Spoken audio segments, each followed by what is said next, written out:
Hi everyone, Marcus Lopez here, and welcome to another episode of Black Sweater Talk.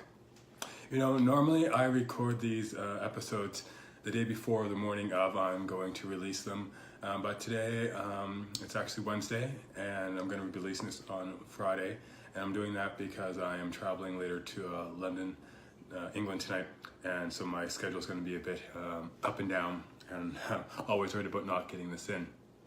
I'm at home this morning, which is nice because it is snowing outside, and we are expecting here in Toronto up to 15 centimeters of snow. So it's actually not going to be the greatest day for travel or to be out and about. I'm going to, I say hopefully, keep this short today because you might be able to still tell I am still struggling with my voice. Ever since falling sick early this month, it has been a real challenge. Last week I talked about finding your voice, and I am really in one way still trying to find mine because it is not near, what I would like it to be. But being sick over the last couple of weeks really threw me off my game. It really slowed me down. I stopped running at one point for about 10 days. And, that really upset me because I was working really well on my running goal. And now as I'm getting back into it, I'm looking at the scale in the morning and how much I've gained back. And, that's also, on the other hand, it's also a motivation to keep at it. But, running feels harder. And as these things come up, and as I'm running again, it's feeling harder.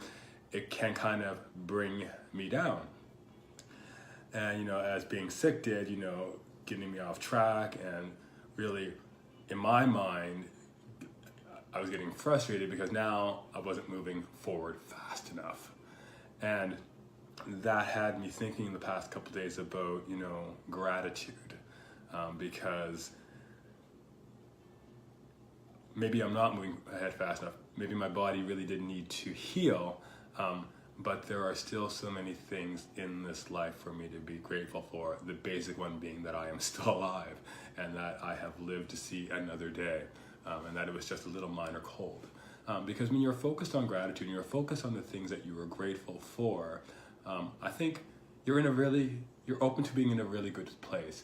I think your energy changes. You're seeing those things that are positive, especially in this world today where there is so much negativity, so much name calling, so much that is insidious in so many ways, that we need to be focused on the positive, the good that is out there, the good that is in each of us, the good that we are doing, not just for ourselves, but for others and for our community at large. And one of the things I've been doing since I guess about 2013 is trying to really bring gratitude as a practice into my daily life. And one of the ways I was able to do that is through Rhonda Byrne's The Magic. I read that back in 2013, and in that book she challenges her readers to list 10 things they are grateful for every day. And I started doing that, and I started doing it first thing in the morning. And what I discovered is that it really changes the mindset. Because I've been journaling and doing morning pages for close to or over 20 years. And sometimes as I'm writing and I'm really griping, this went wrong, that went wrong. I let so and so really get under my skin, and it almost becomes a real bunch of just me complaining. And when I started doing the gratitude and saying what I was grateful for, I found that all of a sudden there was a change because it started to lift me up. So yeah, I was kind of griping in the beginning as I'm journaling, and I sometimes still gripe, although my journals I find are much more positive. But at the end of it, writing my gratitude and 10 things I am grateful for really begins to lift me up. It begins to lift my mood, and it sets me up to start my day and to go on into my day from a place of goodness, from a place where I am focused on what's important, focused on what matters, focused on making a difference. And I think it's what we all need.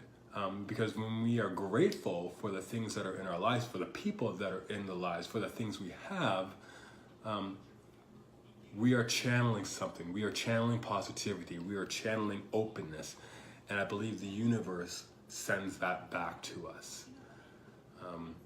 I don't know if you're familiar with the American author Melody Beattie. She has written a number of books, Playing It by Heart, Making Miracles in 40 Days.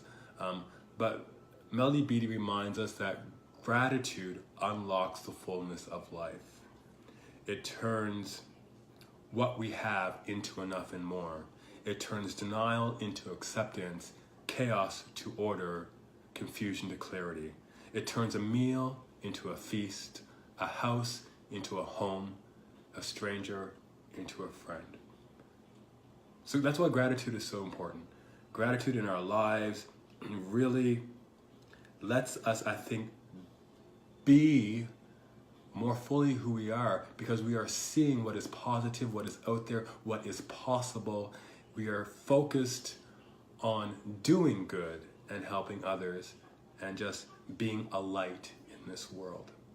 So my question to you today is this: what are you grateful for? Take a moment and write it down.